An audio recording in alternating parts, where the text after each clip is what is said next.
Well, thank you, Mr. Chairman. I want to start by acknowledging progress. I think it's important that we do so. This morning, we've had 9 straight Democrats talk to the FBI about emails without asking for immunity. That's a record. And I suspect the reason that they have not asked for immunity from Director Comey is they would say they've done nothing wrong. I find that interesting because that's exactly what Heather Samuelson and Cheryl Mills' attorneys said. In fact, they said it just a few days ago, and I'll quote it. The FBI considered my clients to be witnesses and nothing more. And then Ms. Mills and Ms. Samuelson's attorney said this. I think this is the most interesting part. The Justice Department assured us my clients did nothing wrong. Well, Mr. Chairman, if you're assuring subjects or targets or what witnesses, whatever you want to call them, that they've done nothing wrong, it does beg the question, what are you seeking and receiving immunity from? I mean, if you've done nothing wrong, laptops don't go to the Bureau of Prisons, Mr. Chairman. People do. So the immunity was not for the laptop. The immunity was for Cheryl Mills. And if the Department of Justice says you've done nothing wrong, it does beg the question of why you are seeking or receiving immunity. And it could be, Mr. Chairman, for a couple of different, it could be for the classified information that was the genesis of the investigation. It could be for the destruction of federal records which came from that initial investigation, or it could be both. Mr. Comey, I want to ask you this. Did the Bureau interview everyone who originated an email that ultimately went to Secretary Clinton that contained classified information? I don't think so. Nearly everyone, but not everyone.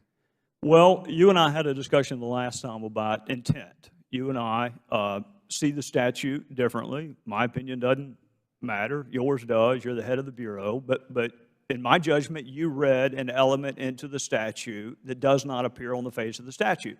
And then we had a discussion about intent. So why would you not interview the originator of the email to, number one, determine whether or not that originator had a conversation with the secretary herself?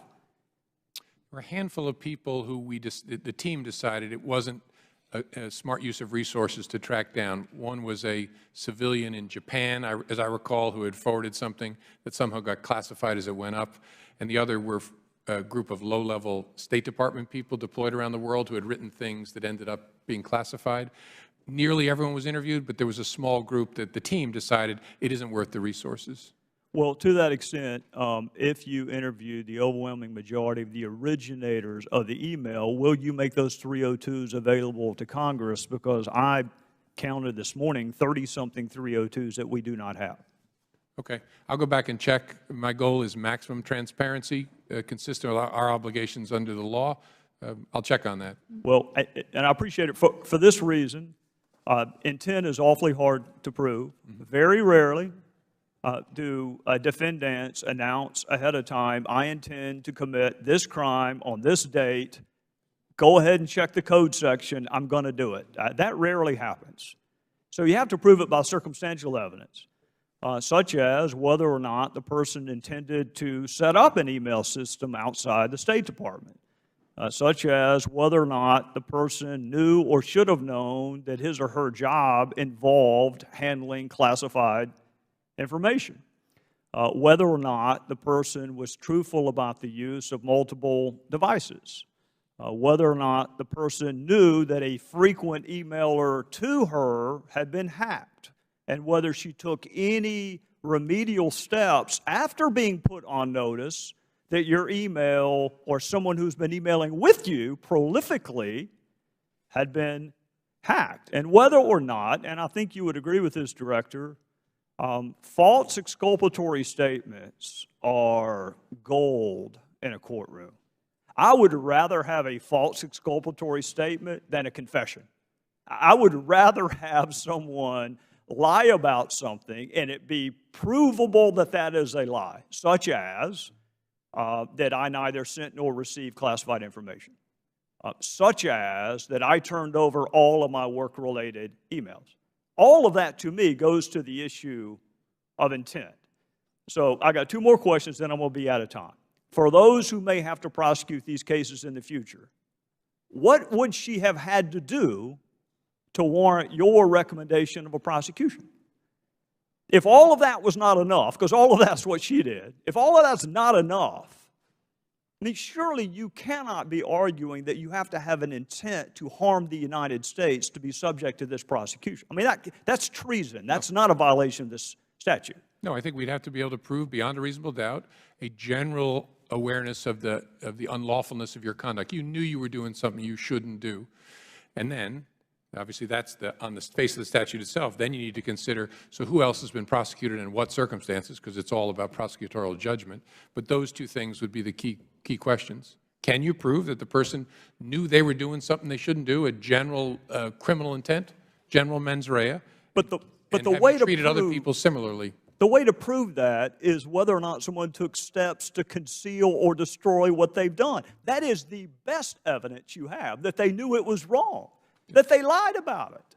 It's very good evidence. Always want to look at what the subject said about their conduct. Well, and there's a lot. There's a lot. If you saw her initial press conference, it all falls under the heading of false exculpatory statement. I'm out of time, Mr. Chairman, but the director did.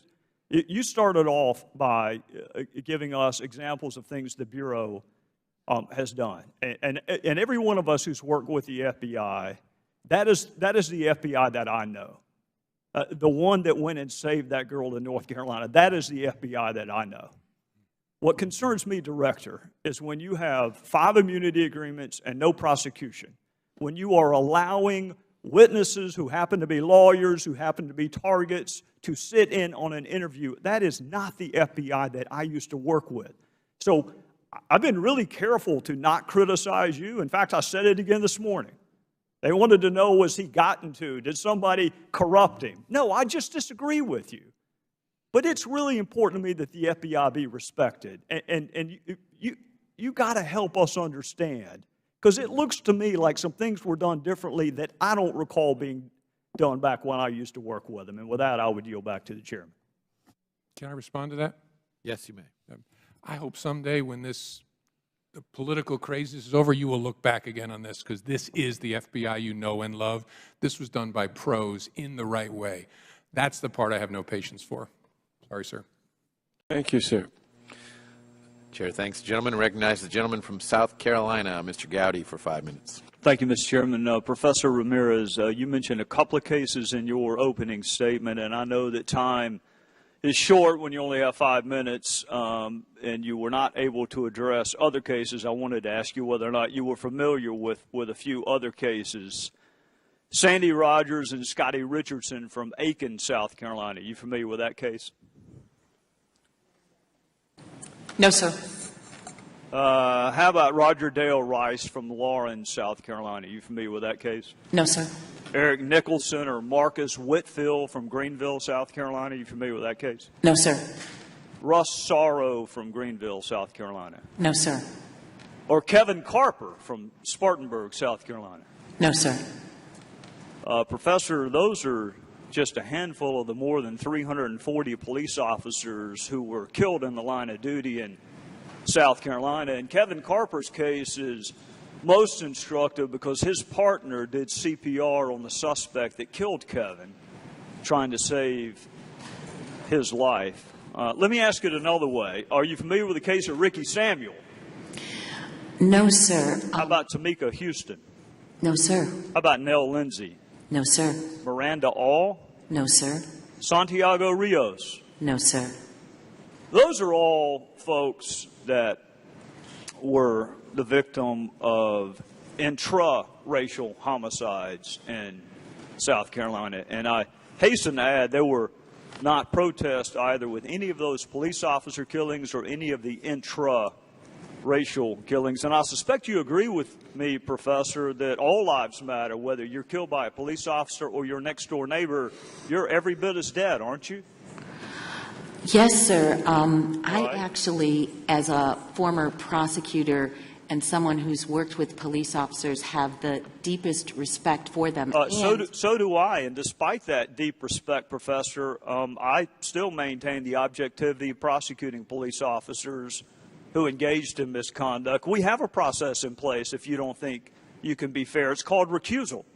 which is what some of us did in every single one of our officer-involved shootings. We recused it to another prosecutor so he or she could make that decision. So there is a process in place. You called for a process. There is one. It's called recusal.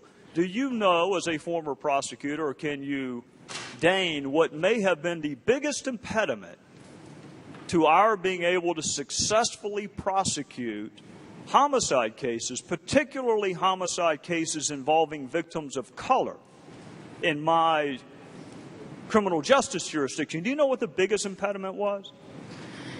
In Massachusetts, one of the biggest impediments is trying to get witnesses to come forward. You're exactly right.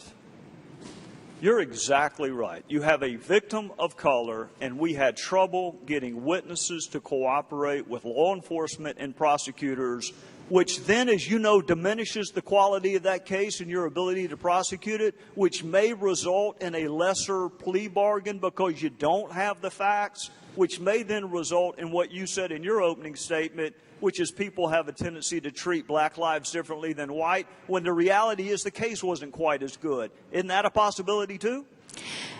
For every prosecutor who's out there, this is a serious problem, and you are correct in pointing that out, sir. Right, and it wasn't just me pointing it out, Professor. I happen to have a fantastic chief of police when I was the DA. Fantastic man by the name of Tony Fisher, who happened to be an African-American chief of police. And he lamented the exact same thing you and I are talking about, is the loss of life in his community and the refusal of people to cooperate, even in a drive-by shooting of an 8-year-old at a birthday party. A drive-by shooting outdoors where the whole world saw the car drive by. And nobody would cooperate with the prosecution in the murder of an 8-year-old. So I hope that part of this 21st century police strategies conversation that we're having includes getting people to cooperate with law enforcement so you can hold people to the exact same standard regardless of the race of the victim. And I want to say this too. I want to thank my friend Ced Richmond and Hakeem Jeffries and others who are working on this issue because they want a justice system that is colorblind. After all, it's represented by a woman wearing a blindfold, so let's go ahead and make it colorblind. And both of those guys have worked really, really hard and will continue to do so, because let me tell you what my goal is. My goal is for witnesses to feel comfortable cooperating. But here's my other goal, and I'm out of time, but I'm going to share it with you. I want us to get to the point where we lament the death, the murder of a black female like Nell Lindsay, just as much if it's at the hand of an abusive husband, which it was, as we would if it had been at the hand of a white cop. I'd like to get to the point where we're equally outraged at the loss of life, and I hope we can get there. With that, I would yield back. Chair, thanks. The gentleman recognizes the gentlewoman from Texas, Ms. Jackson Lee, for 5 minutes.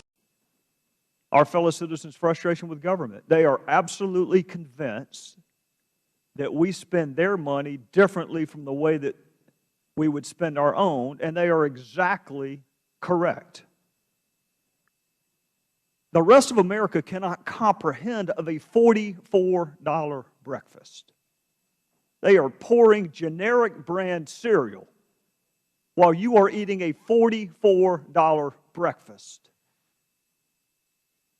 The rest of America would never conceive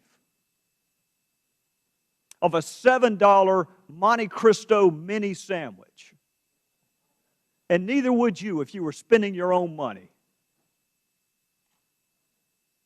You don't go out of your pocket and buy commemorative coins. I don't know anyone who does that. But we don't hesitate to spend taxpayer money on a trinket like that.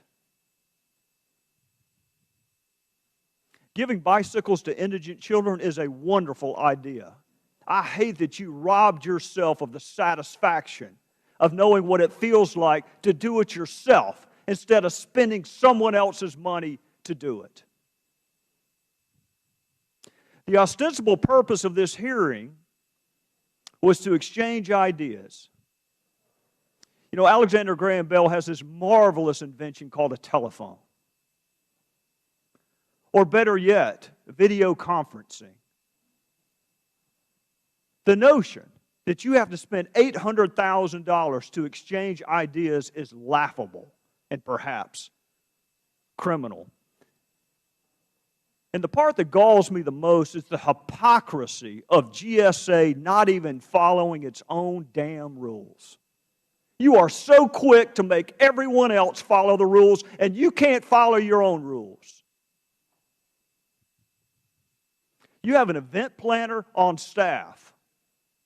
That'll come as quite a surprise to most taxpayers. What will come as even more of a surprise is the fact that you didn't even use them. You paid somebody else to plan the event despite the fact that you have event planners at taxpayer salary. And the scouting trips. You know, Mr. Chairman, the tribes of Israel sent 12 scouts into the Promised Land before they decided to invade, and GSA has to send 15 to Las Vegas to check out a hotel. Do you not see the outrage in that, Mr. Robertson? Do you see it? Absolutely. This conference was outrageous.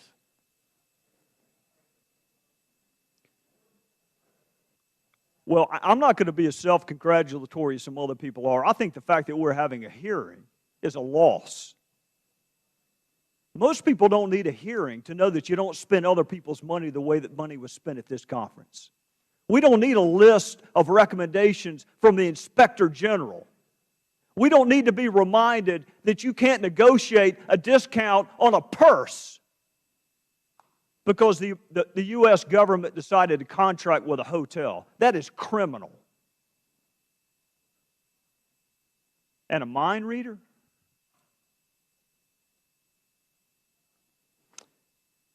My guess is they will not need a mind reader to find out the American public has lost confidence in the institutions of government. And the response, I want indictments, Mr. Inspector General. That's a great way to get people's attention, an indictment. Not a memo, not corrective measure, an indictment.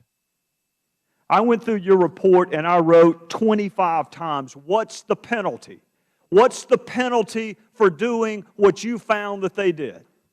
What is the penalty for negotiating a discount on a purse for your personal use because you work for the government and you steered work? What's the purpose? What's the penalty for tipping off a competitor of another bid?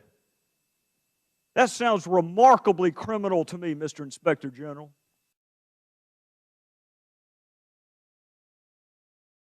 Attack with possible terror links, correct? Yes, sir, that's what I recall. Did the President of Libya ever mention a spontaneous protest related to a video? No, sir. When Ambassador Stevens talked to you, perhaps minutes before he died, as a dying declaration, what precisely did he say to you? He said, Greg, we're under attack. Would a highly decorated career diplomat have told you or Washington had there been a demonstration outside his facility that day? Yes, sir, he would have. Did he mention one word about a protest or a demonstration? No, sir, he did not. So fast forward, Mr. Hicks, to the Sunday talk shows and Ambassador Susan Rice. She blamed this attack on the video. In fact, she did it 5 different times. What was your reaction to that? I was stunned. My jaw dropped. And I was embarrassed. Did she talk to you before she went on the 5 Sunday talk shows? No, sir. You were the highest ranking official in Libya at the time, correct? Yes, sir. And she did not bother to have a conversation with you before she went on national television? No, sir. So Ambassador Rice directly contradicts the evidence on the ground in Libya. She directly contradicts the president of Libya. She directly contradicts the last statement uttered by Ambassador Stevens. Mr. Hicks, who is Beth Jones? Beth Jones is the Acting Assistant Secretary for Near Eastern Affairs at the State Department. I want to read an excerpt from an email she sent, and you were copied on it. And by the way, Mr. Chairman, for our colleagues who like to trumpet bipartisanship, this would be a wonderful opportunity to demonstrate it. Some of these emails, even though they're not classified, have not been released, Mr. Chairman, including the one that I'm going to read from. So for my colleagues who trumpet bipartisanship, this would be a wonderful time to prove it. This is from Ms. Jones to you, to counsel for Hillary Clinton, to Victoria Nuland, to Mr. Kennedy, near as I can tell, to almost everyone in the State Department, and I'm going to read from it. I spoke to the Libyan ambassador and emphasized the importance of Libyan leaders continuing to make strong statements. By the way, Mr. Hicks, this email was sent on September the 12th, the day after Benghazi, and several days before Ambassador Rice's television appearance. And I'll continue. When he said his government suspected that former Gaddafi regime elements carried out the attacks, I told him that the group that conducted the attacks, Ansar al-Sharia, is affiliated with Islamic terrorists. Let me say that again, Mr. Hicks. She told him, the State Department, on September the 12th, days before our ambassador went on national television, is telling the ambassador to Libya, the group that conducted the attacks, Ansar al-Sharia, is affiliated with Islamic terrorists.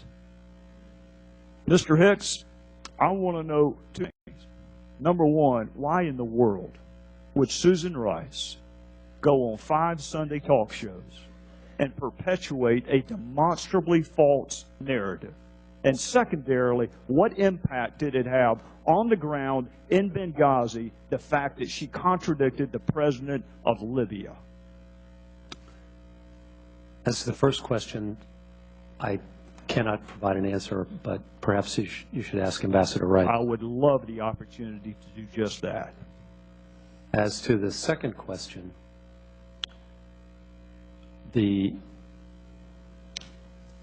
at the time we were trying to get the FBI to Benghazi to begin its investigation. And that talk show actually provided an opportunity to make that happen. Afterwards, we encountered bureaucratic resistance for a long period from the Libyans. The Libyan government at this time is not very deep. President, Prime Minister, Deputy Prime Ministers, ministers, all capable people. Some vice ministers as well. And it took us an additional see, my math's not very fast these days, maybe 18 days to get the FBI team to Benghazi. So the crime scene was unsecured for 18 days. Yes, sir. Witnesses were not interviewed. Would the gentleman would please finish up? We're going to try and move along. Yes, I will move on. We will finish this if there is a second. Yes, sir. Witnesses were not interviewed. Would the gentleman would please finish up? We're going to try and move along. Yes, I will move on. We will finish this if there is a second round. I hate to be cynical, but I think you're right.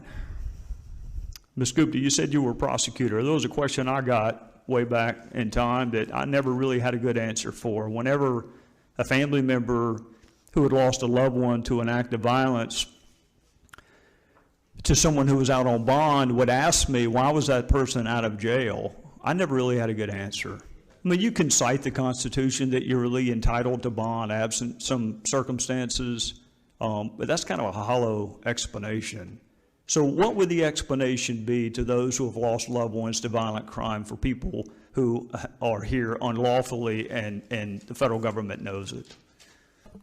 There is, for somebody who's been accused of a violent crime, the NOPD is absolutely entitled and in its authority to prosecute to the law to the fullest. And there's nothing in this policy. You're either missing my point inadvertently or you're missing my point intentionally. I realize you prosecute people after the homicide. I'm trying to figure out how to prevent the homicide. What is the explanation for why the person wasn't dealt with before the murder? Well, let me just, again, make clear that the reason we undertook the policy was to ensure that NOPD could fight violent crime, could get the kind of critical information from victims and witnesses who need to share critical crime information with the NOPD in order to solve and prevent violent crime in that Ms. jurisdiction. Gupta, you and I both know that we rely on all sorts of witnesses, some of whom, frankly, expose themselves to criminal liability in the process of cooperating. So the notion that you have to give amnesty to people before they will cooperate with law enforcement has not been my experience. But Attorney General Landry, I'm out of time. You asked the question, how do you answer it when family members ask you, why was this person not dealt with before they committed the act of violence? I never really had a good answer to that one. Unfortunately, I've had to answer that question in Louisiana here lately. And the best way I answer them is that our system in this country is broken. Mr. Gowdy for 5 minutes. Good morning, Director Comey. Secretary Clinton said she never sent or received any classified information over her private email. Was that true? Our investigation found that there was classified information sent. So it was not true? Right. That's what I said. Okay. Well, I'm looking for a little shorter answer, so you and I are not here quite as long. Secretary Clinton said there was nothing marked classified on her emails, either sent or received. Was that true? That's not true. There were a small number of portion markings on, I think, 3 of the documents. Secretary Clinton said I did not 3D. email any classified material to anyone on my email. There is no classified material. Was that true? There was classified material emailed. Secretary Clinton said she used just one device. Was that true? She used multiple devices during the 4 years of her term as Secretary of State. Secretary Clinton said all work-related emails were returned to the State Department. Was that true? No, we found work-related emails, thousands, that were not returned. Secretary Clinton said neither she nor anyone else deleted work-related emails from her personal account. Was that true?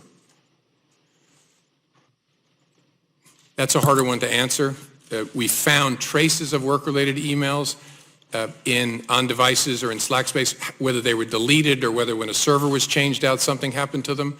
There's no doubt that there were work-related emails that were removed electronically from the email system. Secretary Clinton said her lawyers read every one of the emails and were overly inclusive. Did her lawyers read the email content individually? No. Well, in the interest of time, and because I have a plane to catch tomorrow afternoon, I'm not going to go through any more of the false statements, but I am going to ask you to put on your old hat. False exculpatory statements, they are used for what? Well, either for a substantive prosecution or for evidence of intent in a criminal prosecution. Exactly. Intent and consciousness of guilt, right? Is that right? Right. Consciousness of guilt and intent. In your old job, you would prove intent, as you just referenced, by showing the jury evidence of a complex scheme that was designed for the very purpose of concealing the public record.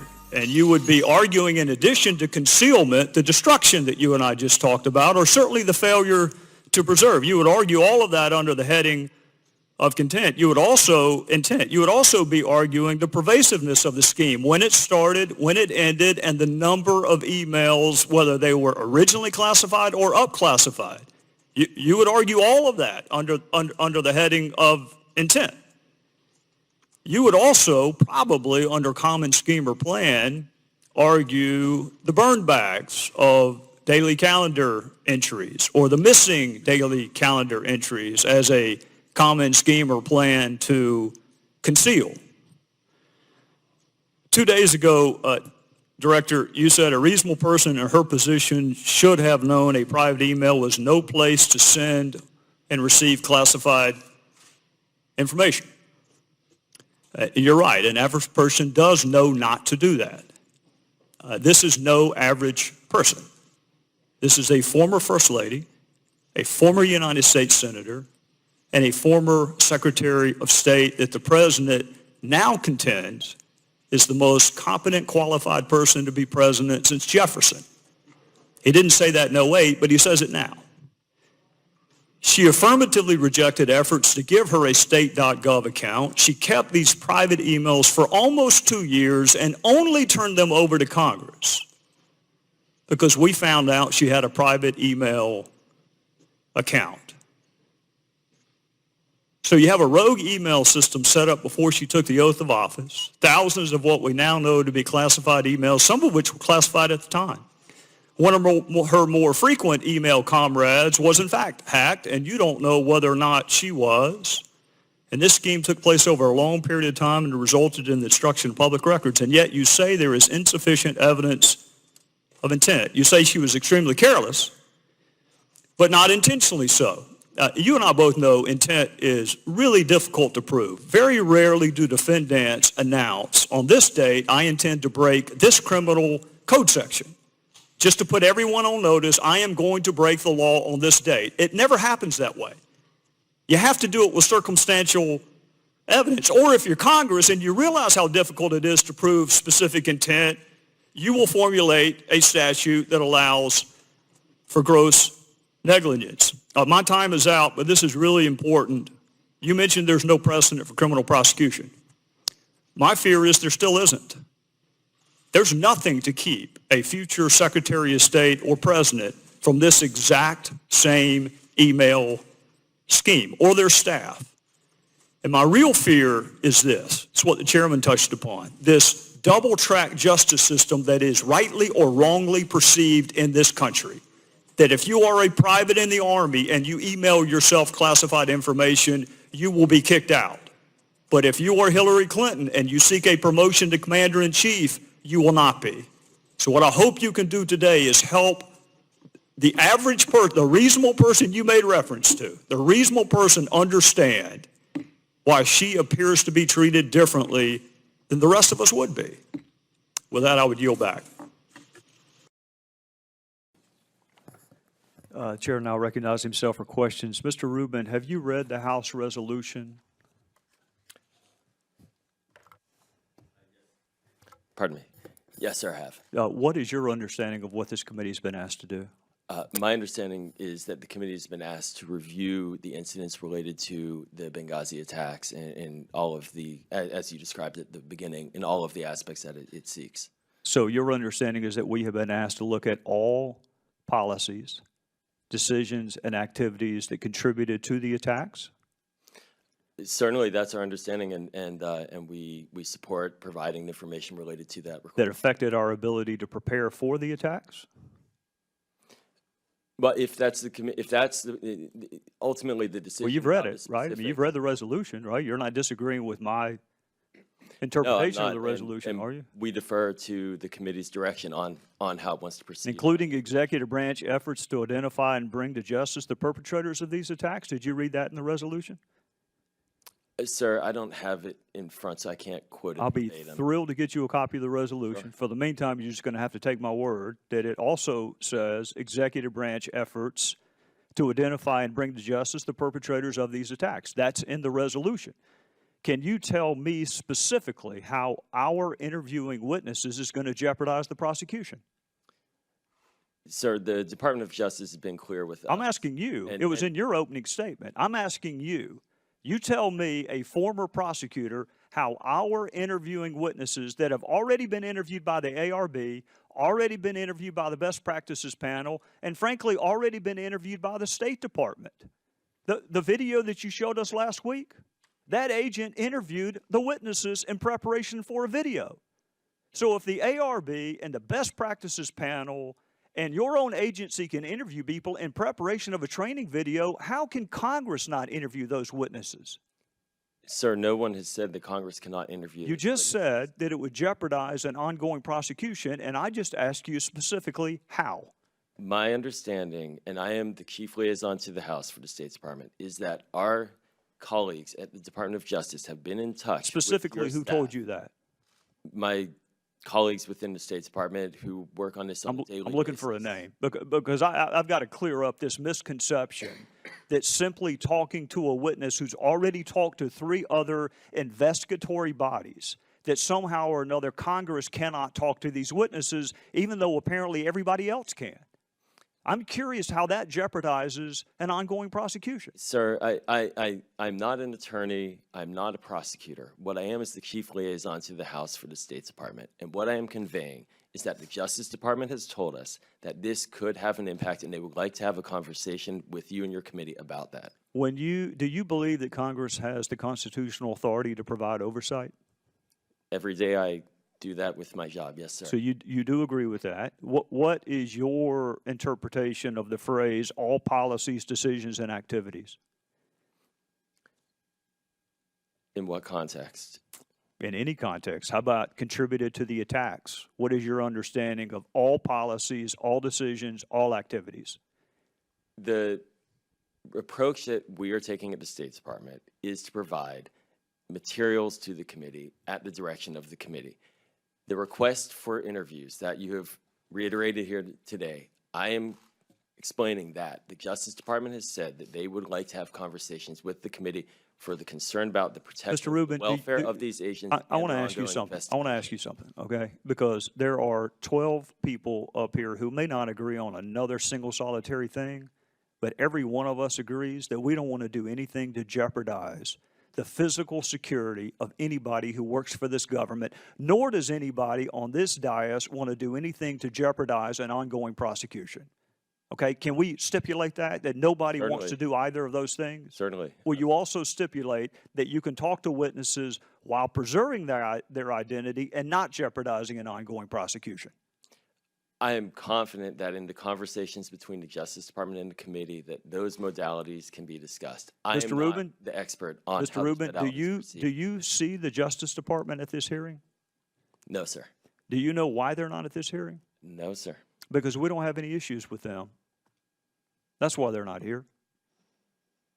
You just cited a reason to deny access to witnesses that even the Justice Department hasn't cited. So what I want you to do is help this committee gain access to precisely the same witnesses that everyone else, from the ARB to the best practices panel to your own agent who compiled a training video, had access to the witnesses.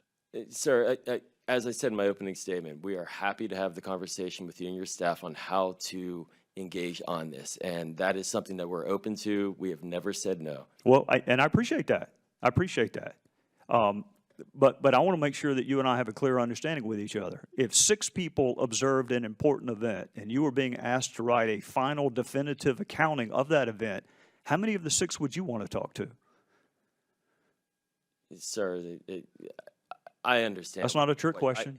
I know it's not a trick question, and I understand the point, and this is why we are here. Well, if you understand the why point, we provided the quantity of documents and worked in collegial terms. Mr. Rubin, we're going to get to the quantity of documents in a minute. I noticed that you said 40,000. That's an impressive number. That's 40 copies of Dr. Zhivago. That's 40 copies of Crime and Punishment. That's a lot of pages. 40,000 out of how many? That's our question. How many documents? Is 40,000 half? Is it all? Is it 2/3? We have made a comprehensive search, and as you know, the State Department spans 275 missions overseas, 70,000. I do. I'm not asking you to bring any ambassadors back. Comprehensive amount of. I'm not asking you to bring any ambassadors back to search for emails. I'm not. Not a single one. How many employees does the State Department have? Roughly 70,000. 70,000? Correct. Right. And we have asked for emails from 7th floor principals. Do you think that that is a reasonable request when you have been asked to study all policies, all activities, and all decisions?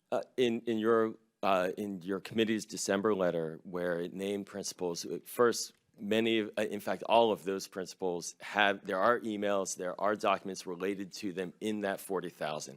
And in addition, you and your Is it your testimony that we have all of the emails that we've asked for? Well, you and your colleagues prioritize former Secretary Clinton's emails, and that is our priority, as I stated in my opening statement. I would say multiple emails. If there are multiple email accounts, we want all of the emails. And okay? we agree, and we are, as I Well, you may have noticed my colleague from Maryland used the word glacial.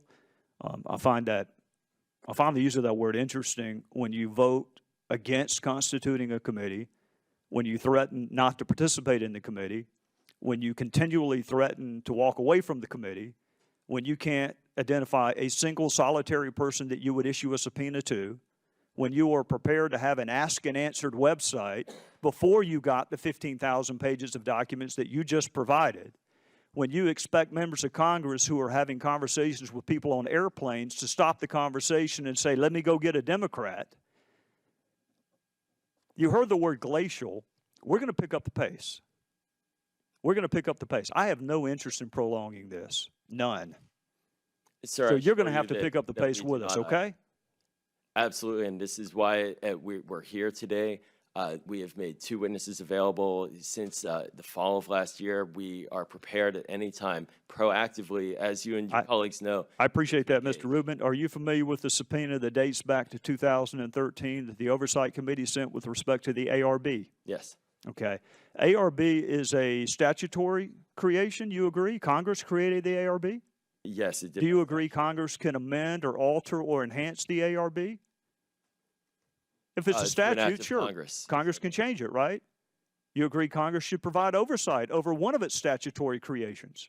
Yes, sir. How can we do that if you will not give us the documents related to the ARB? How can we possibly do that, Mr. Rubin? Sir, first, of the 40,000 pages of documents that the committee has received, many of those are, in fact, related to the ARB. Mr. Rubin, I appreciate, I really do. I really do. I appreciate the word many. I appreciate the 40,000.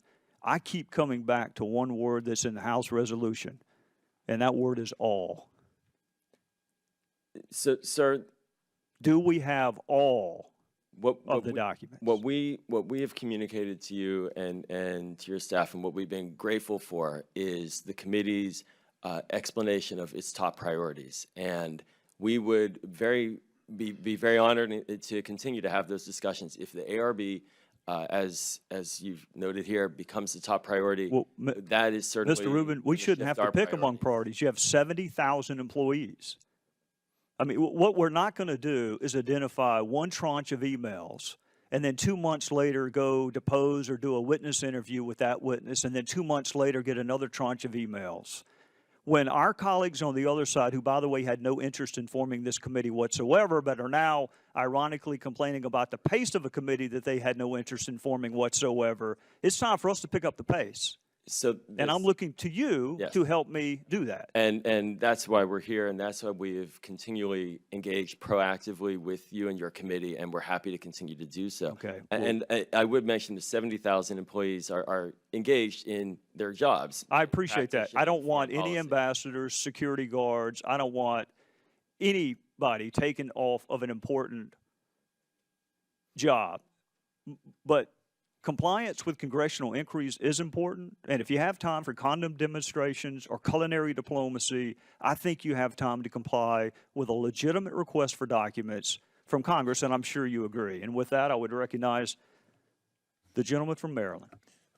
Bishop, you decried the use of generalities in describing the immigrant population right before you then used a generality of 12 million. You repeated the same talking point straight out of the DNC.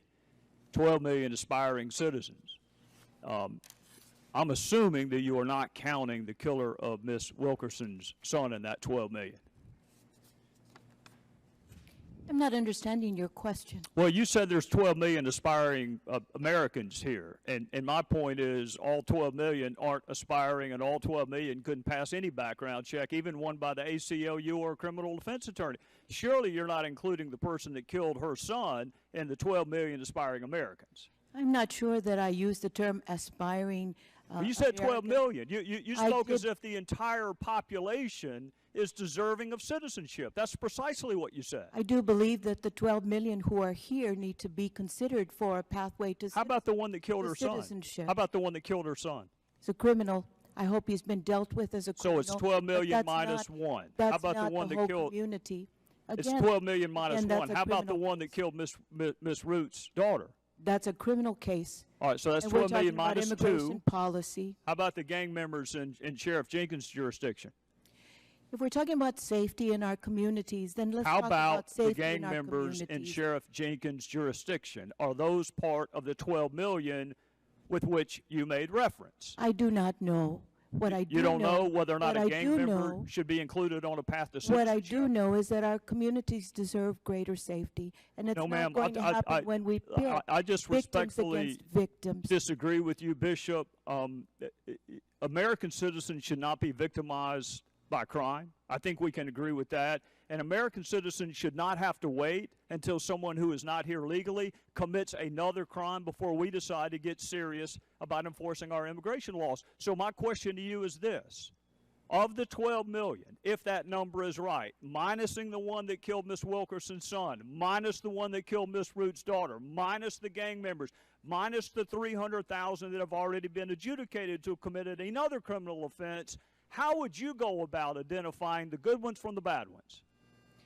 The way we identify good ones from the bad ones every single day, by looking at their character, by seeing how they're Well, how are we supposed to do that if we don't even know who they are, Bishop?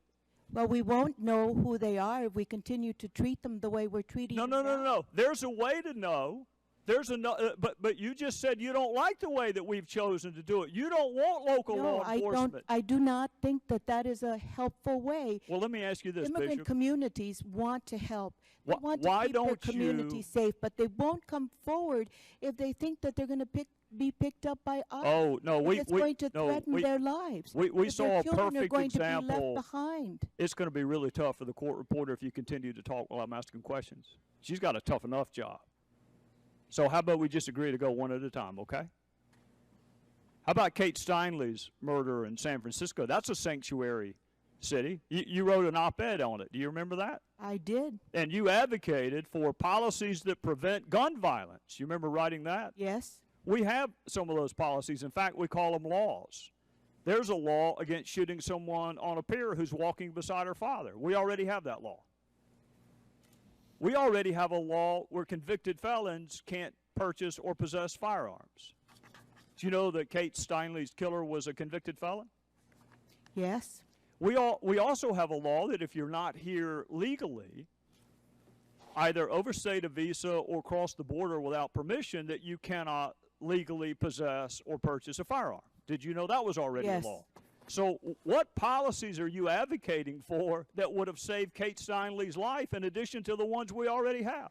That's a very tragic situation, but you cannot blame all immigrants, documented I'm not. I'm just blaming the one that for the shot her. action of one person. No. That's what you are doing. Your approach is to wait until the murder and then do the deportation.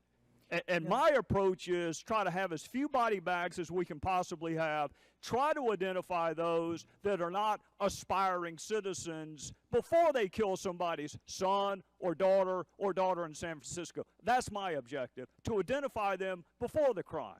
So my question to you is, how are you going to do that?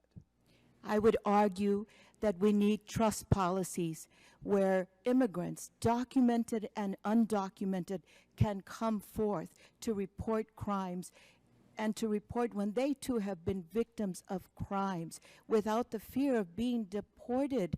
We need that kind of trust. Otherwise, these families will not come forth. Immigrants do not want gangs in this country or in their communities. Many of them are you don't hear me escaping those talking in gangs. generalities, Bishop. That was you that did that. I made a point in my opening of saying that we shouldn't be talking in generalities. I do find it bitterly ironic that you are talking about trust among the immigrant community, and you don't even trust local law enforcement to enforce our immigration laws. I find that richly ironic. Why don't you trust local law enforcement to enforce our immigration laws? I do not trust the procedures and policies under which we are expecting governance and policing to happen in our communities. Bishop, you trust them in murder cases. You trust them in child sex abuse cases. You trust them in narcotics cases. You trust them in kidnapping cases. You trust them in traffic violation cases. You trust them in every category of crime, except you just don't want the sheriff enforcing immigration laws. And yet you want to talk about building trust with the law enforcement community, and you don't trust him to enforce immigration laws, even though you trust him to enforce every other category? And you want to talk about trust. Did I hear you right? I want to talk about trust policies, yes. Well, I want to talk about the law. I want to talk about the law. You said we're a nation of immigrants. That may be true. we're also a nation of laws. And the ability to pick and choose the ones that you want based on political expediency or your view of theology is going to undermine this republic very quickly. And as a result, we'll have more panels with more moms. With Laws that, of this country change when we realize that they're immoral or unjust. well, then you can run for Congress and change the law. But as it stands right now, we're going to enforce it. If you don't like the law, you can change it. But what you can't do is just selectively decide which ones you want to enforce and which ones you don't, because that's called anarchy. Congressman, we have broken immigration policies. That's what needs to be addressed. Okay? But you just sat there and listed all the laws that we passed to try to address it. You didn't like a single one of them. You didn't like the law. You didn't like the law empowering local law enforcement. You don't like the fact that we would deny federal funding to sanctuary cities that harbor people like the man who killed Kate Steinle. So it's not a question of passing laws, Bishop, with all due respect. It's a question of passing laws you like. It's a question of passing laws that are just. All right, and if there's anything more relative in the world than the word just, I don't know what it is. So rather than aspire to justice, I'm just going to aspire that we actually enforce the law, because that is the community's manifestation of justice. We take what we think about justice and mercy, and then we codify it in something we call the law. And by the way, Bishop, these aspiring citizens that you talk about, the 12 million minus 1, 2, God knows how many, in their oath of citizenship, there are a half dozen references to the law. A half dozen references to the law in the oath that we expect new citizens to take. I think it'd be a really neat idea if we actually enforced the law so that citizenship oath actually had a little bit of meaning, because right now it doesn't seem to. The gentleman from South Carolina, Mr. Gowdy. Thank you, Mr. Chairman. To the families of the victims, it's been 8 months. And I know that there are those who have said that's a long time ago. But the good news is there is no statute of limitations when it comes to finding out the truth, particularly for those who have served and sacrificed and died under our flags. So, Mr. Hicks, let's find out the truth. The President of Libya responded to the attack and labeled it an attack by Islamic extremists, possibly with terror links, correct? Yes, sir. So hours after our ambassador and 3 others are killed in Benghazi, the President of Libya says it was an attack with possible terror links, correct? Yes, sir, that's what I recall. Did the President of Libya ever mention a spontaneous protest related to a video? No, sir. When Ambassador Stevens talked to you, perhaps minutes before he died, as a dying declaration, what precisely did he say to you? He said, Greg, we're under attack. Would a highly decorated career diplomat have told you or Washington had there been a demonstration outside his facility that day? Yes, sir, he would have. Did he mention one word about a protest or a demonstration? No, sir, he did not. So fast forward, Mr. Hicks, to the Sunday talk shows and Ambassador Susan Rice. She blamed this attack on a video. In fact, she did it 5 different times. What was your reaction to that? I was stunned. My jaw dropped, and I was embarrassed. Did she talk to you before she went on the 5 Sunday talk shows? No, sir. You were the highest-ranking official in Libya at the time, correct? Yes, sir. And she did not bother to have a conversation with you before she went on national television? No, sir. So Ambassador Rice directly contradicts the evidence on the ground in Libya. She directly contradicts the President of Libya. She directly contradicts the last statement uttered by Ambassador Stevens. Mr. Hicks, who is Beth Jones?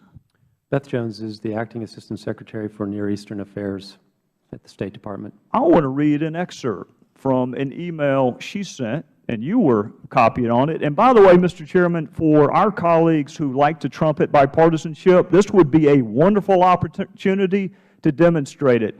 Some of these emails, even though they're not classified, have not been released, Mr. Chairman, including the one that I'm going to read from.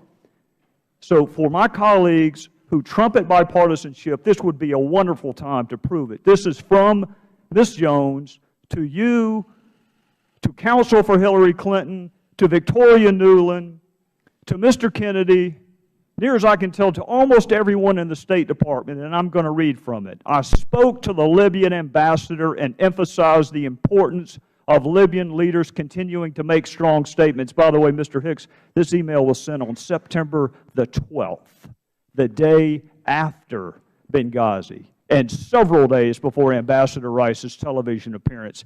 And I'll continue.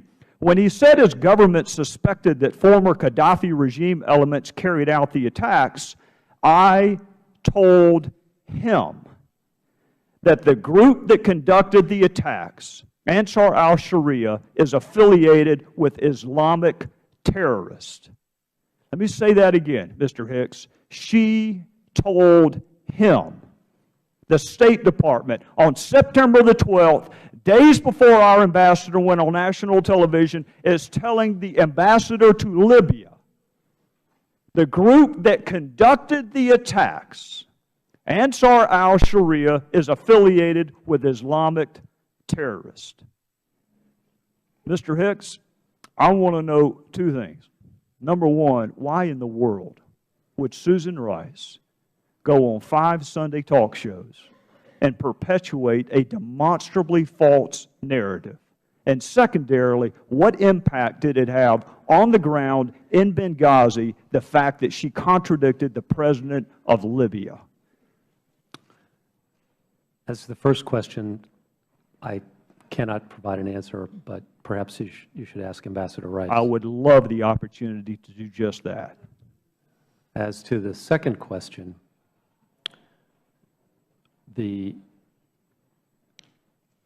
at the time we were trying to get the FBI to Benghazi to begin its investigation. And that talk show actually provided an opportunity to make that happen. Afterwards, we encountered bureaucratic resistance for a long period from the Libyans. The Libyan government at this time is not very deep.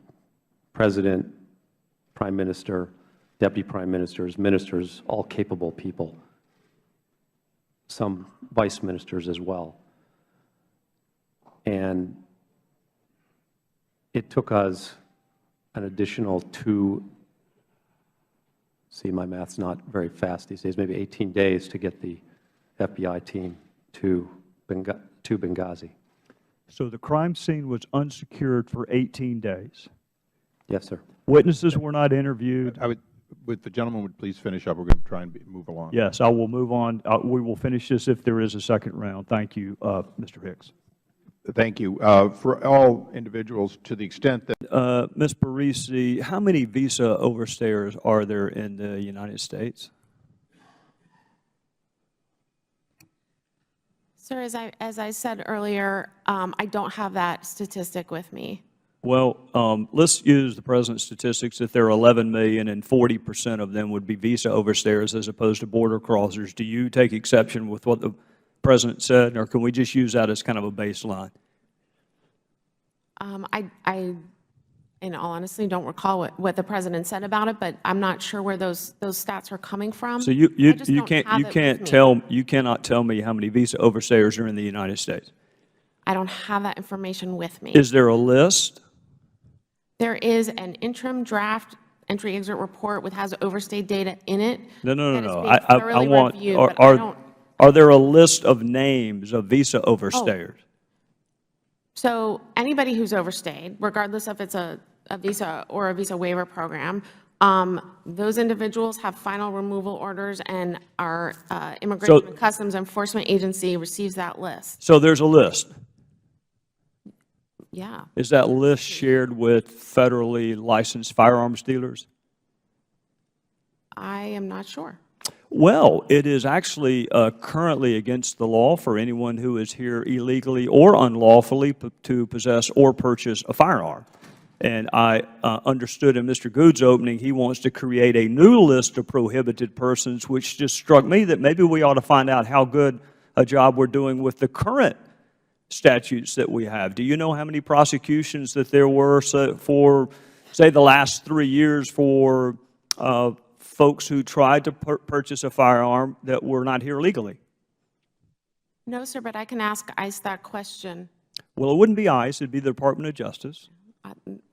Then I wouldn't have that information because I'm with DHS. Well, and the good news for us is we do have that information, and it's an incredibly small number of prosecutions, like less than 100. So you can understand some of our skepticism when we hear folks calling for a new category of prohibited persons that cannot purchase or possess firearms when we've done such a dreadful job with the current categories. It is currently unlawful, illegal for people who are not legally in the country to purchase or possess firearms. And my question is, how many of those folks have we prosecuted? And the number is really small. Let me ask you another question about the terrorism list. What process is afforded a U.S. citizen, not someone who's overstayed a visa, not someone who crossed the border without permission, but an American citizen? What process is currently afforded an American citizen before they go on that list?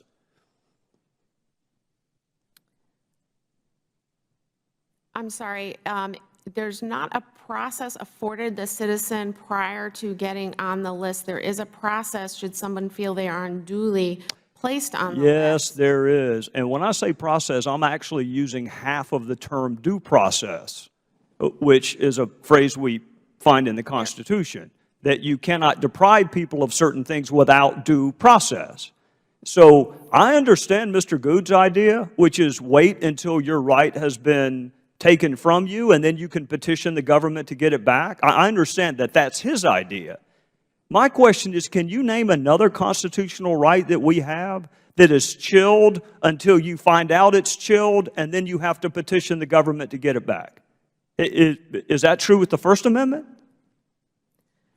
Sir, there are strict criteria before. That's not my question, ma'am. That is not my question. My question is, what process is afforded a United States citizen before that person's constitutional right is infringed? Then he's fine with doing it with the Second Amendment. My question is, how about the First? How about we not let them set up a website or a Google account? How about we not let them join the church until they can petition government to get off the list? How about not get a lawyer? How about the Sixth Amendment? How about you can't get a lawyer until you petition the government to get off the list? Or my favorite, how about the Eighth Amendment? We're going to subject you to cruel and unusual punishment until you petition the government to get off the list. Is there another constitutional right that we treat the same way for American citizens that we do the Second Amendment? Can you think of one?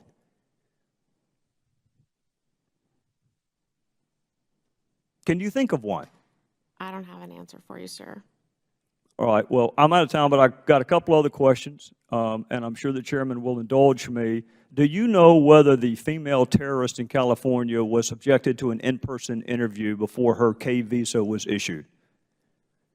As part of the visa process, yes, that individual was interviewed. Do you know who interviewed the person?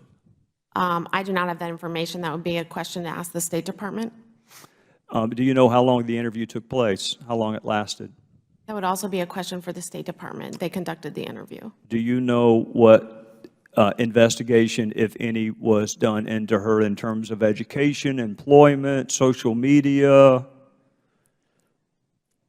Those are all questions that should be referred to the State Department. Who has her immigration file? USCIS would have the immigration file. I thought USCIS was a subset of DHS. Yes. And you're with DHS, so why wouldn't I ask you? So the process would start with CIS for a K-1 visa. I know, and then it goes to the State Department. And then it goes to the State Department, which is where all the checks to see if that individual is eligible for the K1 visa. I'm sorry, I even lost my own train of thought. No, I know, I know exactly where you're to see if going. someone is eligible, sorry, for the K1 Mr. Rodriguez visa. was with us yesterday. Yes. Then the individual would travel to the United States. Of course, there's vetting done on the individual as they travel, as any individual is. And then within 90 days, they can apply for legal permanent residency. And then that is also when USCIS would get involved and do biographic and biometric checks. I understand the process, and I'm out of time. I'm just going to make this point before I yield back to the chairman. There's an application process for, we're not even talking about the visa waiver program. We're talking about the process where there actually is a visa issued. There's an investigation, there's an interview, there's another interview, and yet we still got it wrong. And I would think the chairman, one of whom is sitting beside me, and Chairman DeSantis and Ranking Member Lynch, I would think that they would be very interested in her immigration file to find out what questions perhaps weren't asked that should have been, so we can learn lessons after the 14 are dead, and hopefully we can learn before there are 14 more dead. So I would encourage you to ask your boss to make that file available to both the ranking member of the full committee, the chairman of the full committee, the ranking member of the subcommittee, and the chairman of the subcommittee. And with that, I would thank you, Mr. Chairman. Judge Craftsher, I'm going to read you a quote, and you tell me whether or not you know who said this, okay? 100% of the women at call centers have been abused. It's an atmosphere of abuse. Anytime we see a call center person, female, all have been abused. Do you know who said that, Judge? I did. It was taken out of context.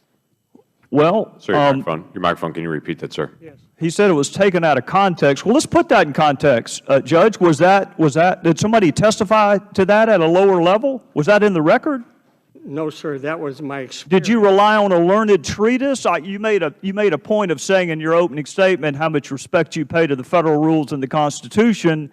Was that a learned treatise you relied upon, Judge? No, that was my experience over 20 So you made yourself a witness even though the federal rules are very clear that judges are not witnesses. Is that what your testimony is, Judge? That was my opinion, not any others. 100% of female employees at call centers have been abused. I didn't say that. 100% of the people that appeared before me have been abused. And you relied on no learned treatise, no testimony at a lower level, just your innate sense of medicine?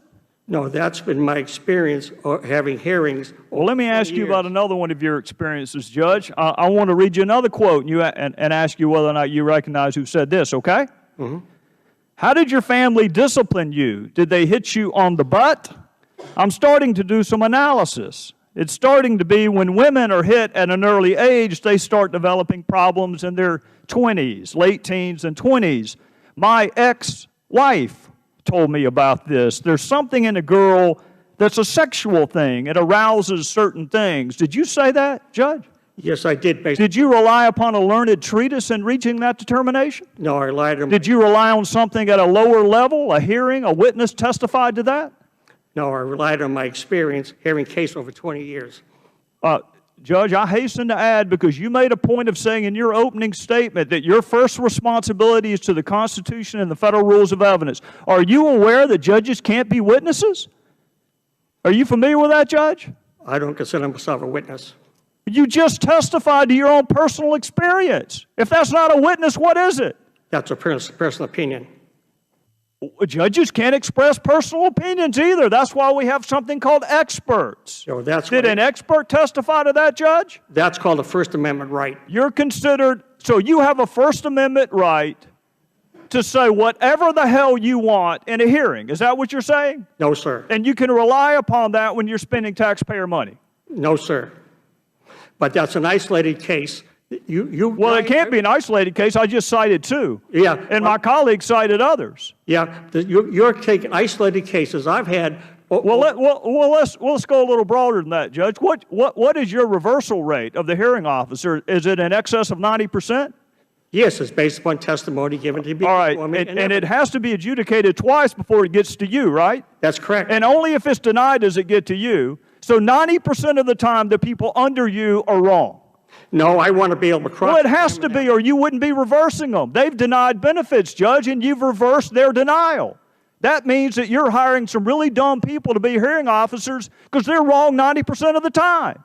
No, sir. I want to be able to cross-examine the people from Social Security. I'm glad you mentioned cross-examination. Right. I can't tell you how glad I am. Yeah. Because in every other court proceeding, there is someone cross-examining the witnesses, but it's not a judge.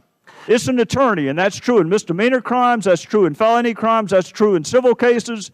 So what I think you need, Judge, is I think you need an advocate and an attorney for the taxpayer in the hearing room. Because I don't want you cross-examining witnesses. If you really think that paddling a child leads to sexual issues, I don't want you doing the cross-examination. And if you really think that 100% of CNAs have been abused and 100% of females in call centers have been abused, I don't want you doing the cross-examination, Judge. Sir, we wear three hats. One hat is the Social Security hat. The other hat is the claimant's hat. The other hat is is the Social Security hat. Where's the expert witness hat?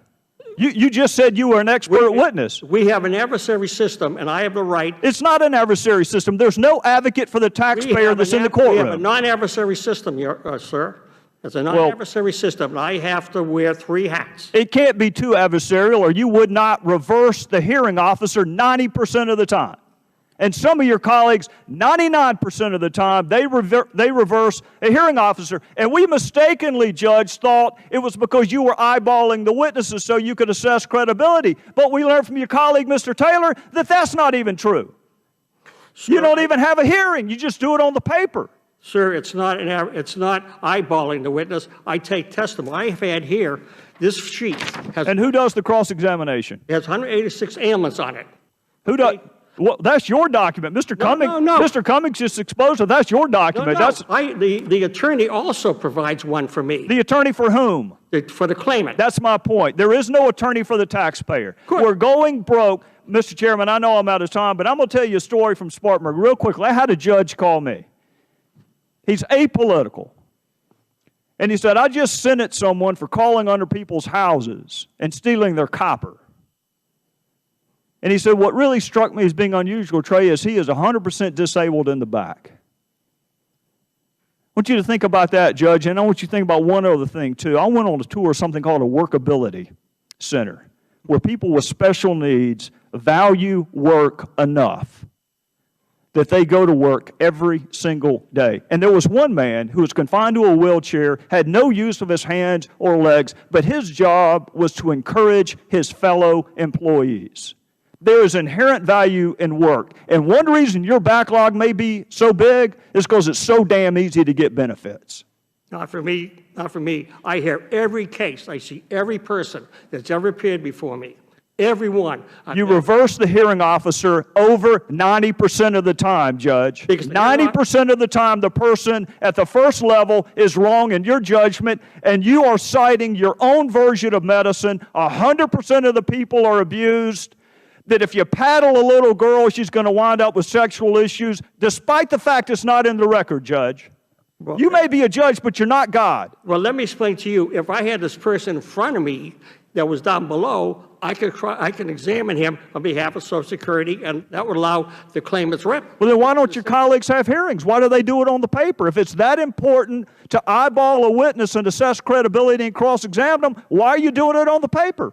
That's what I said in my remarks here. We need the ability to be able to have the witnesses who give any comment down below should be appear before me, so I can examine them, and they can be cross-examined by the.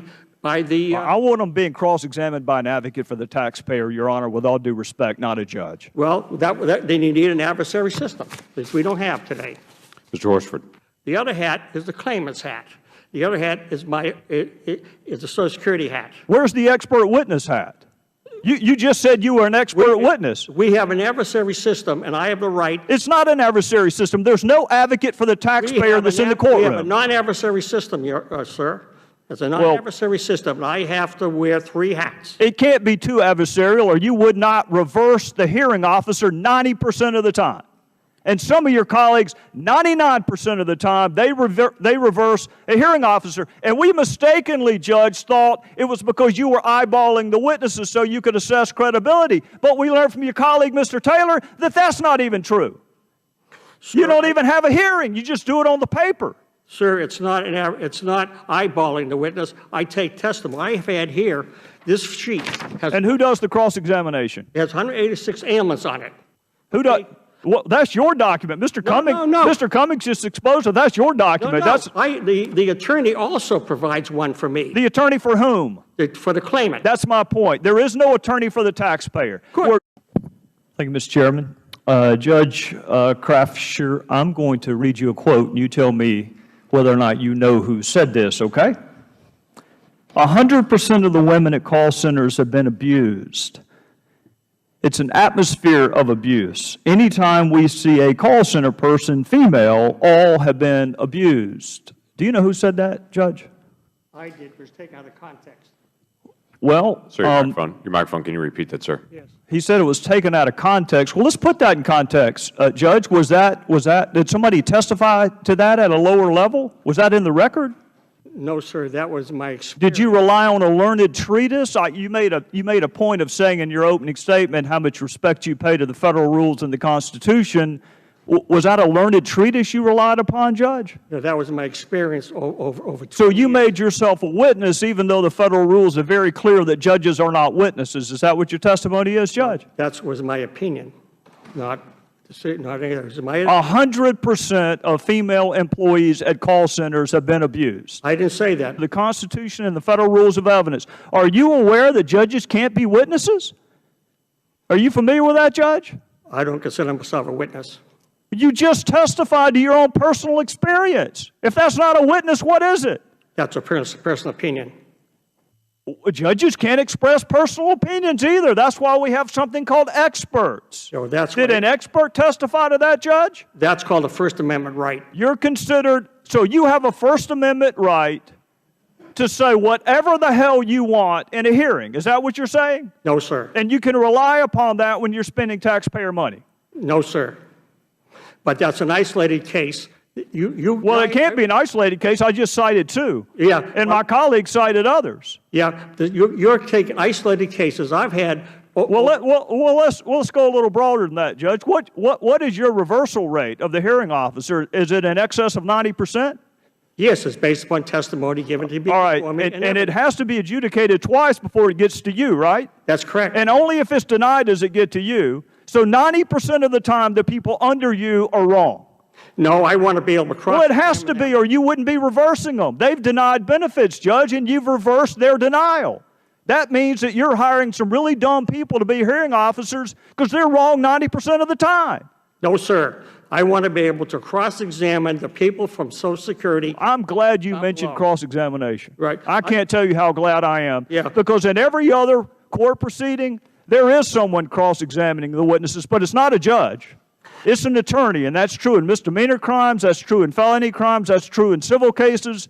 So what I think you need, Judge, is I think you need an advocate and an attorney for the taxpayer in the hearing room. Because I don't want you cross-examining witnesses. If you really think that paddling a child leads to sexual issues, I don't want you doing the cross-examination. And if you really think that 100% of CNAs have been abused and 100% of females in call centers have been abused, I don't want you doing the cross-examination, Judge. Sir, we wear three hats. One hat is the Social Security hat. 100% of the people that appeared before me have been abused. And you relied on no learned treatise, no testimony at a lower level, just your innate sense of medicine? No, that's been my experience having hearings. Well, let me ask you about another one of your experiences, Judge. I want to read you another quote and ask you whether or not you recognize who said this, okay? Mm-hmm. How did your family discipline you? Did they hit you on the butt? I'm starting to do some analysis. It's starting to be when women are hit at an early age, they start developing problems in their 20s, late teens and 20s. My ex-wife told me about this. There's something in a girl that's a sexual thing. It arouses certain things. Did you say that, Judge? Yes, I did. Did you rely upon a learned treatise in reaching that determination? No, I relied on. Did you rely on something at a lower level, a hearing, a witness testified to that? No, I relied on my experience hearing case over 20 years. Judge, I hasten to add, because you made a point of saying in your opening statement that your first responsibility is to... We'll now recognize the gentleman from South Carolina, Mr. Gowdy, for 5 minutes. Thank you, Mr. Chairman. Administrator Leonhardt, if an agent stateside were soliciting a prostitute that was provided by a drug conspiracy he was investigating, what punishment would you recommend? I can't recommend a punishment. I would just hope that would be thoroughly investigated. And so you're telling me nobody cares what the administrator of the DEA thinks should happen to an agent? You're powerless to express your opinion. You have no First Amendment right when it comes to who works for your agency. I have expressed my opinion in What a was number your of opinion? ways. What did you express? What did you think the proper sanction was? Last year, I sent email and I sent a memo to every employee in DEA and put them on notice that this kind of conduct was not acceptable. My question must have been ambiguous, because I wasn't talking about future conduct. I was talking about past conduct. What punishment did you recommend for conduct that happened in the past? Under the civil service law, I cannot recommend a penalty. I can't intervene in the disciplinary process. I can't even make a recommendation. What to does the it take to get, officials. what would it, hypothetically, what would it take to get fired as a DEA agent? Because the agents I used to work with were worried about using their car to go pick up dry cleaning. They were actually worried about using their OGV to pick up dry cleaning. They were worried about being disciplined. So apparently that world has changed. Do you know whether any of the prostitutes were underage? I don't know that. Would that impact whatever recommendation you might have in terms of a sanction? I don't recommend the sanction. I can't fire. I can't recommend a penalty. There's a guide that the deciding officials abide by, and they have a penalty guide that they look at. And the penalty guide for this kind of activity is anything from reprimand to removal. How about security clearance? Do you have any impact over that, whether or not an agent has a security clearance?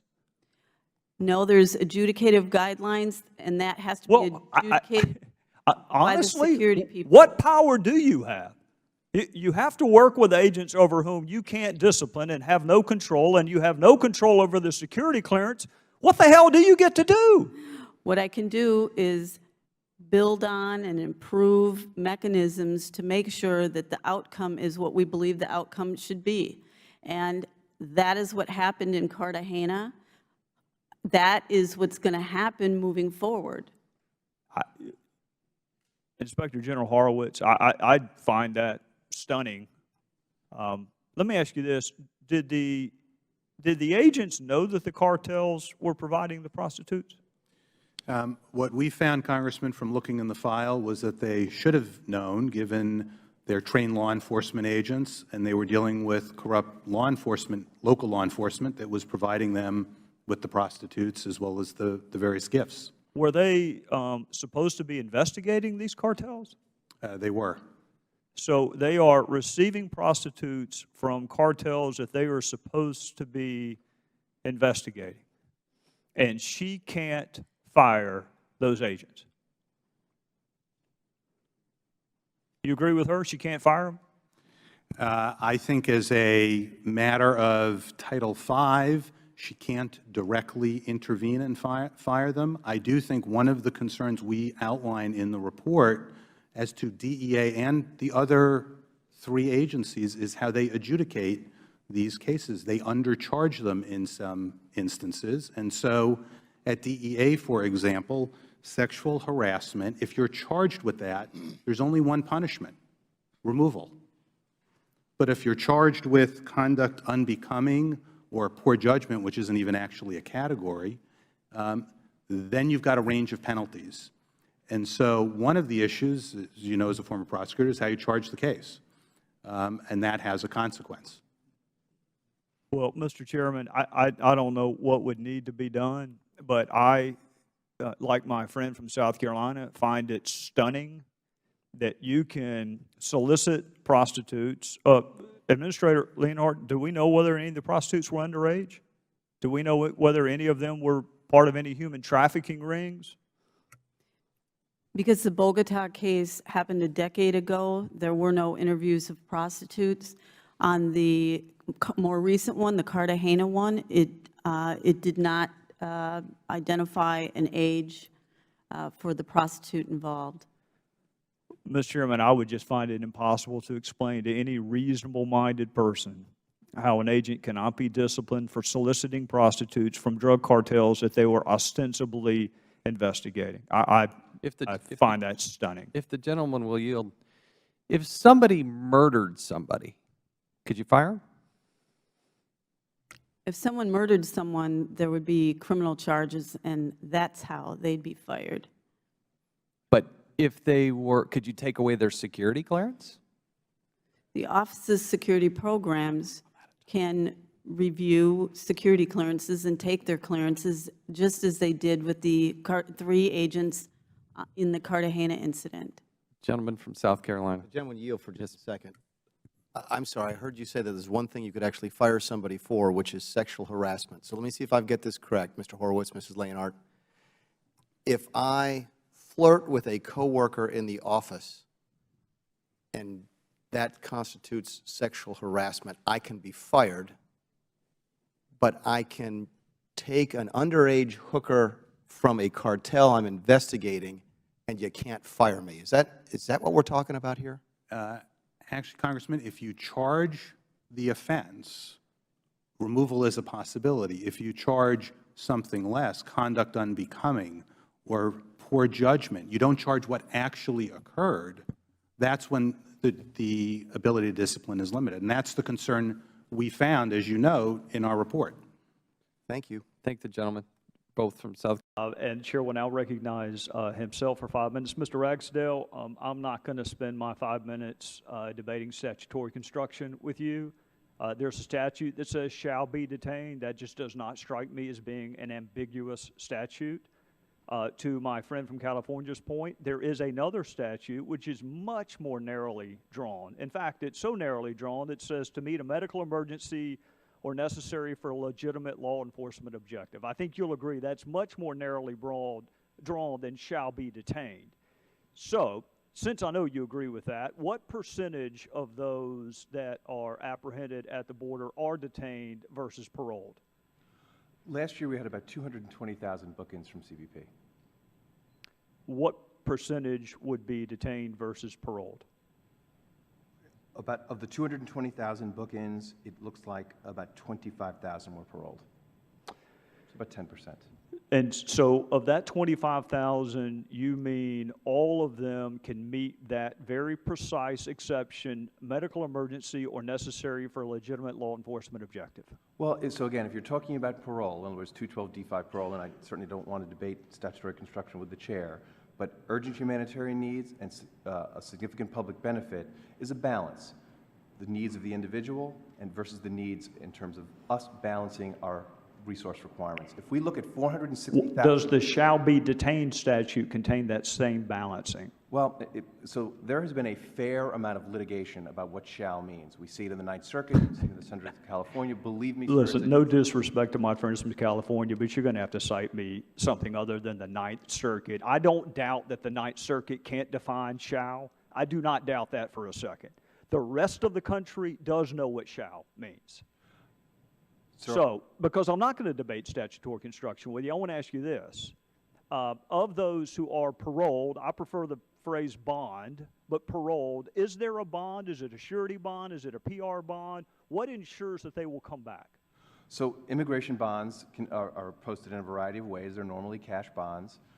Again, if it's someone who has been apprehended between a port of entry, found to have a credible fear, is issued a notice to appeal. Who determines that credible fear?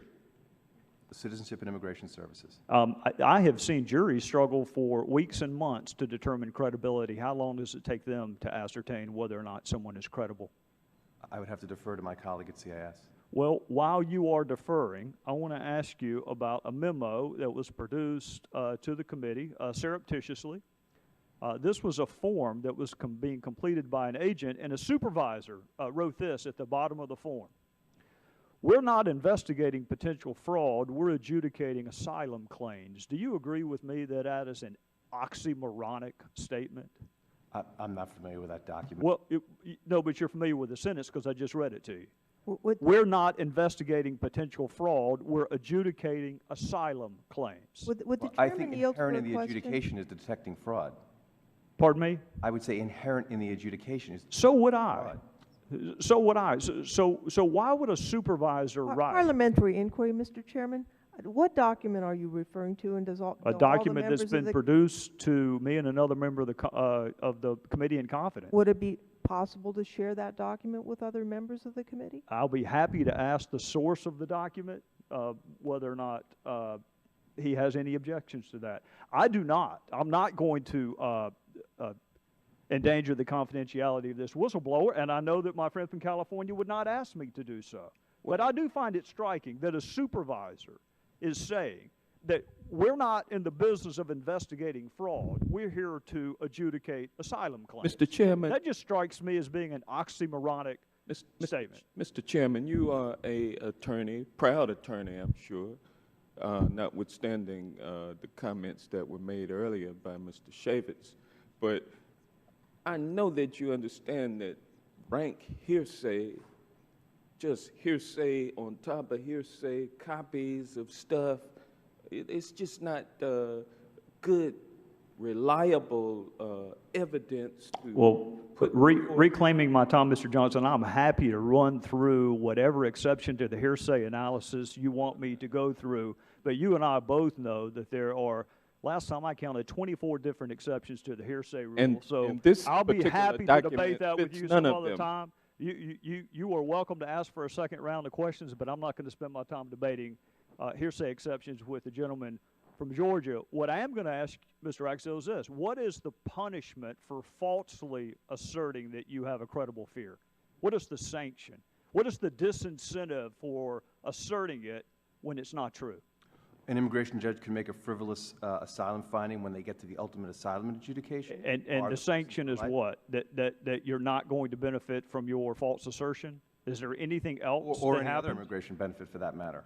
So if you weren't going to win if you told the truth, and you're not going to win if you don't tell the truth, what's the punishment? What's the disincentive for that chart right there? Well, because you and I both know the cartels are not more dangerous now than they were 5 years ago. Well, let me make it clear that we spend 25% of our criminal investigative hours on narcotics cases. We take that very seriously. It is the biggest piece of our investigative portfolio. So we are like I say, very much concerned about the drug cartels. Well, walk me through that credibility assessment then. Somebody says that I have a credible fear of the cartel. You can run an FBI check. I don't think the FBI keeps crime stats in Mexico or Guatemala or Honduras. So how do you do it? Well, what I'm saying. Walk me through it. You brought it up. Walk me through it, adjudications. Mr. Ragsdale. Walk me through your investigation of credibility when you can't use U.S. law enforcement to do the investigation for you. We do not do the adjudication for credible fears. Citizenship. Are you familiar with the process that is used? I'm not an asylum officer. I've never done it. So you're not familiar with how they determine credibility? I am familiar with the idea of credibility. As noted before, I am an attorney. I certainly know as a prosecutor and state prosecutor, you are well familiar with the concept. I certainly want, as a career law enforcement person, to want people to tell us the truth. I will tell you that we could prosecute folks for 1001 if that's what you're asking me. Well, of course not, because you and I both know that's not going to happen, and that's my point. There is no disincentive for claiming it, even if it's not true. The Immigration Nationality Act does provide for a sanction. It's a frivolous asylum finding. That is the statute. Which means what? That you're not going to be successful? Well, you weren't going to be successful if you told the truth. For that or any other immigration benefit for the rest of your life. If you fail to show up on bond or what is called parole in the statute, is that any negative inference with respect to the subsequent hearing on the merits? Immigration judges are the ones who are the fact finders and deciders of hearings after. I'm asking you, and if you don't know, that's fine. Is it something an immigration judge can take into consideration that a person failed to keep their appointed court date? An immigration judge could take everything into consideration. Do they take that into consideration? Sir, I'm not an immigration judge. I would only be speculating. Mr. Chairman, I have waited patiently as the red. Well, Mr. Johnson, with all due respect, had you not interrupted me, the red light would not have come on. So I'm gonna handle it the way I want to handle it. And if you'd like a second round of questions, I'm happy to entertain that. Yes, I would. Be delighted to. I would now recognize the gentlelady from California. Thank you. I'll now recognize myself for 5 minutes. Mr. Dougherty, what do you believe Congress does not have a right to see? I have full respect for the oversight and the constitutional duties of the Congress with respect to that. So I'm not sure exactly. Is there anything that you believe the Congress should not be able to see? I believe that when we're going through a process of trying to figure out records, how we all can accommodate each other's sort of interests in making sure that Congress is able to do their oversight job fully, completely, and unhindered, and at the same time recognize to some extent some of the considerations, the interests that we have as an agency, particularly since we owe our people some privacy. Would the gentleman from South Carolina? Would you agree Congress created the whole Inspector General apparatus? That's not constitutional in nature. It's statutory, right? I would agree that Congress not only established the IG, they established the United States Secret Service in 1865. All right. Good point. We did both. So Congress, if they wanted to, could do away with all the Inspector General's next appropriations process. If they wanted to. They don't, but they could, right? I understand. So why would Congress have to wait until an Inspector General concludes an investigation before Congress can get in line to gain access to information? What information are we talking about? Any information. Yeah, Gowdy. It is routine for people to sit at that table and say, we cannot cooperate with an ongoing congressional investigation because there's an ongoing Inspector General investigation. It is routine for that to come from witnesses at that table. The information under both the February 2015 letter and the June 2015 subpoena has been substantially complied with, but for one, document production, and also the ultimate. What is your, why not complete production under the subpoena as opposed to substantial? Why do you get to make that determination? I'm not making that determination. What I'm saying is basically the Secret Service, has the Secret Service fully complied with the duly issued subpoena from Congress? We continue to owe you materials. We have been doing. When are we going to get it? Well, first of all, it's been the committee that basically inserted additional document requests that they prioritized over this. It was issued in June, I believe. It was issued February and June, yes. Okay. So why have you not fully complied with it? It's tens of thousands of documents. We are relatively one document productive way. You are taking extra time and work. I'll give you an example here. In this particular document, just on page 4 alone, there's 21 redactions. I don't know which document you're referring to, Chairman. All right. We tried to do this. This is the Bartlett file. Why do we get redacted documents?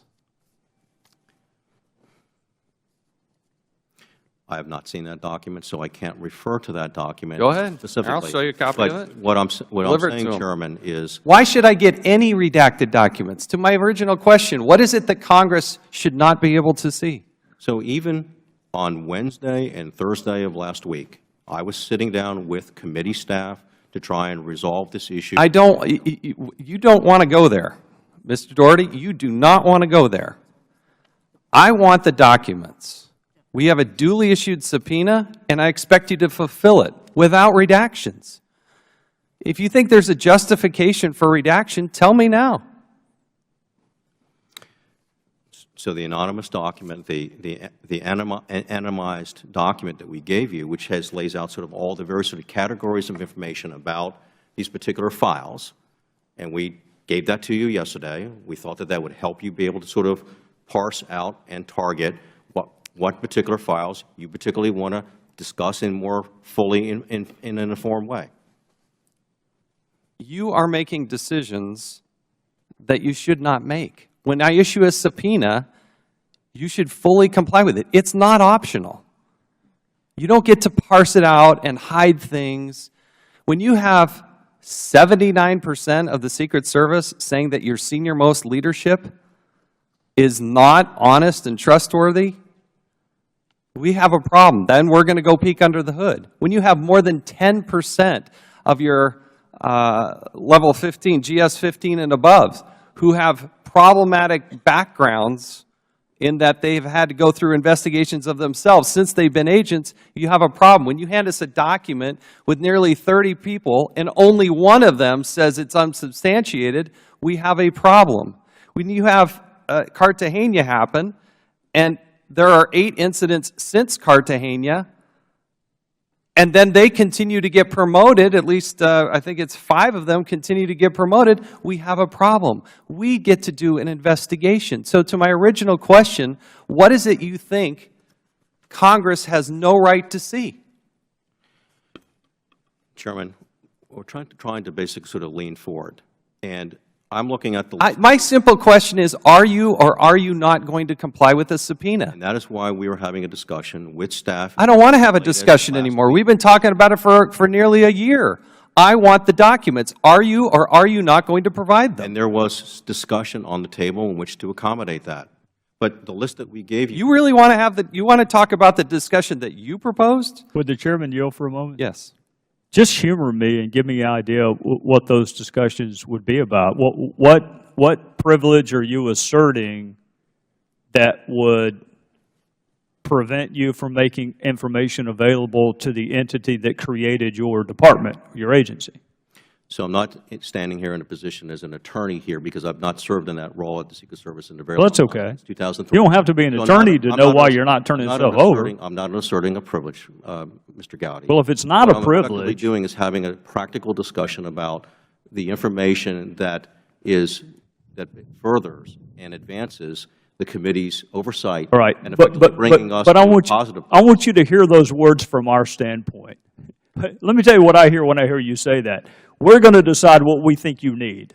And that's not. So, but that's what you just said, that advances the committee's work. We may get to decide what advances our work.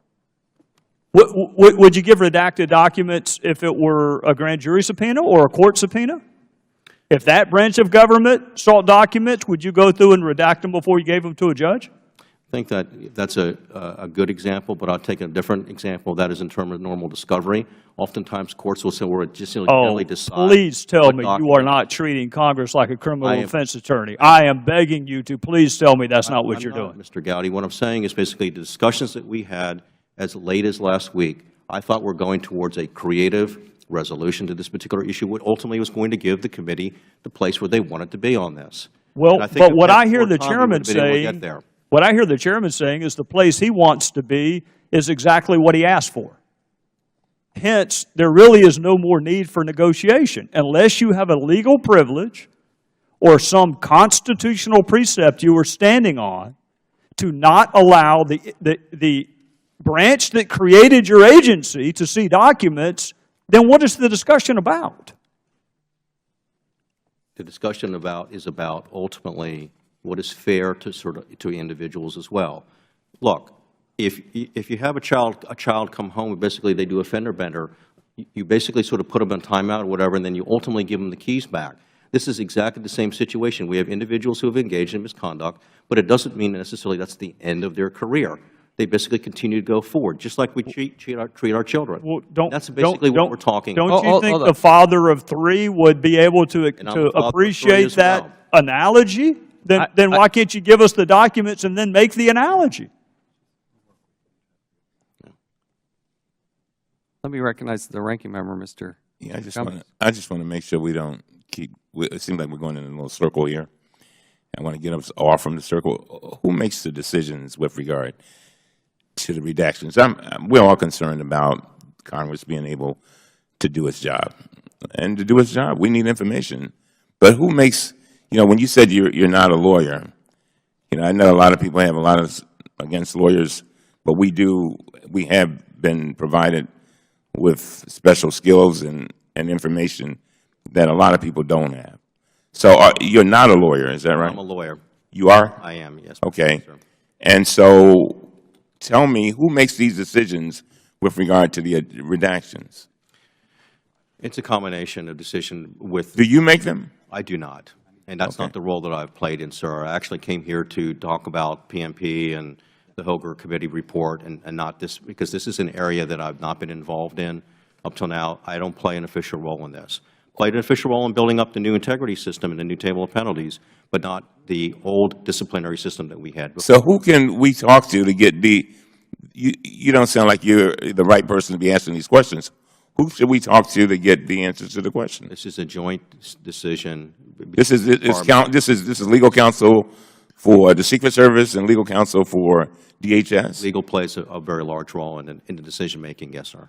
All right, I got to conclude here with this line of questioning here to tell you how highly offensive it is to you comparing this to a fender bender, okay? When you have 79% of your employees saying they don't believe that the senior management is acting honestly, don't tell me it's some fender bender. This so-called employee number 5, an SES-level employee, transmitted hardcore pornography materials along with racially charged and sexist conduct, and yet he only received a written reprimand.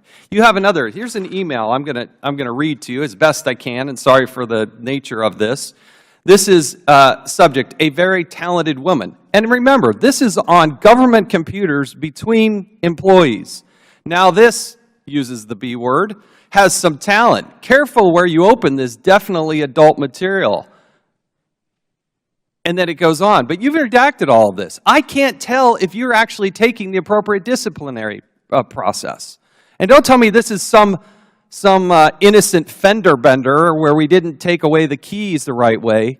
Get serious, Mr. Dougherty. This is serious stuff. And if we can't trust the senior-most people in the Secret Service, you're right. They're going to have to lose their keys to the kingdom. And I don't think you're taking the appropriate disciplinary action, but I want to find out. I want to know. I want to look at those files. And guess what? That's the way the Congress is set up. And when you have more than 10% of your SES employees, 15 and above, that fall into this category, you have a very serious problem.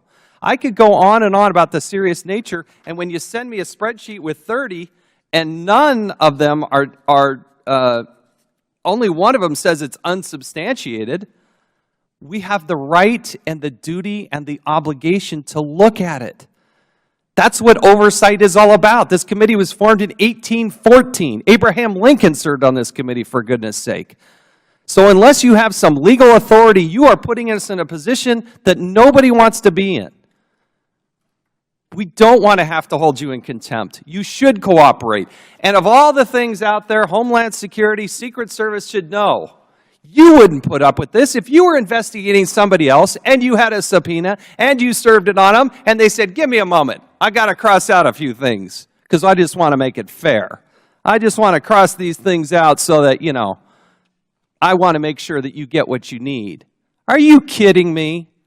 That is not the way this process works. You have a duly issued subpoena. I expect you to comply with it. When will you give me an answer as to whether or not you're going to comply with the subpoena in its totality? Not a negotiation, in its totality. When will I have that answer?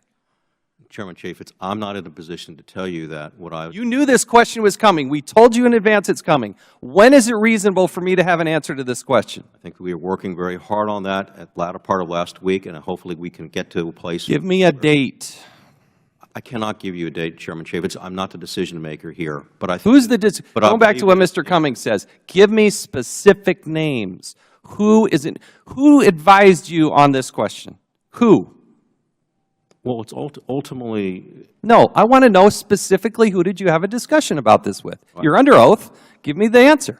With respect to multiple individuals. Go ahead. List them out. I got time. Go ahead.